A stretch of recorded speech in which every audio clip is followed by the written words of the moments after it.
Hello, কে বলছেন? আমি মাম্পি বলছি। আজ হঠাৎ কি মনে করে আমাকে ফোন করলে? শুনলাম তুমি নাকি নেশা করো। হ্যাঁ, ঠিক শুনেছ। তুমি চলে যাওয়ার পর নেশাটাই যে আমার ভালোবাসা হয়ে গেছে। তুমি তো আমাকে কথা দিয়েছিলে তুমি আর কোনোদিনও নেশা করবে না, সেই কথা কি তুমি ভুলে গেছো? না, আমি কিছুই ভুলিনি। তুমিও তো আমাকে কথা দিয়েছিলে আমাকে কখনো ছেড়ে যাবে না। তাও তুমিও তো আমাকে ছেড়ে অন্য কারো কাছে চলে গেছো। আমি জানি তুমি আমাকে অনেক ভালোবাসতে, কিন্তু আমার কিছু করার ছিল না। আমি যদি সেই দিন বিয়েটা না করতাম, তাহলে যে আমার বাবাকে চিরতরে হারাতে হতো। তুমি তোমার বাবার কথাই ভাবলে, কিন্তু তুমি আমার কথা একটিবারও ভেবে দেখলে না যে আমি তোমাকে ছাড়া বেঁচে থাকতে পারবো কিনা। কারণ তোমার সুখই আমার সুখ। আচ্ছা, সেই গানটা কি তুমি এখনো শোনো? সেই গানটা আমি আজও শুনি। সেই গানের মাঝে যে আজও আমি তোমাকে খুঁজে পাই। আচ্ছা, এখন বলো তো, তুমি যাকে বিয়ে করেছো সে কি তোমায় আমার মতো করে ভালোবাসে? তুমি সেটা ভাবলে কি করে যে তোমার মতো করে আমায় আর কেউ ভালোবাসতে পারবে?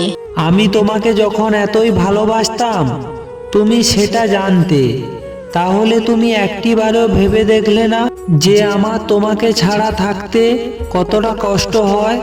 আমার যে কিছু করার ছিল না। আচ্ছা, আমি রাখছি। আমার স্বামী তোমার সাথে কথা বলতে দেখলে আমাকে অনেক মারধর করবে। তোমার স্বামী তোমাকে মারধর করে? একটু ভুল হলেই আমাকে অনেক মারধর করে।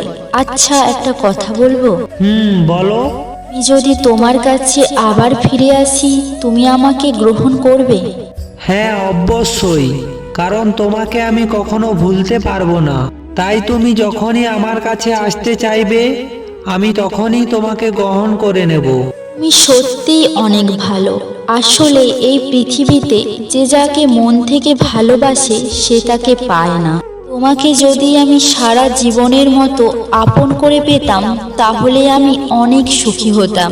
জানো, উপরওয়ালার কাছে আমি কিছুই চাইনি, শুধুমাত্র তোমাকে সারা জীবনের জন্য নিজের করে চেয়েছিলাম।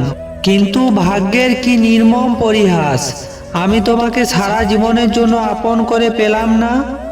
তবে আমি আশা ছাড়িনি। আমি জানি তুমি একদিন না একদিন আমার কাছে ছুটে আসবে। আচ্ছা, আবার কথা হবে। আজ তো অনেক কথা হলো। আমার স্বামী দেখলে আমায় মারধর করবে। বাই, ভালো থেকো তুমি। আর আমি খুব তাড়াতাড়ি তোমার কাছে চলে আসবো। তুমিও খুব ভালো থেকো।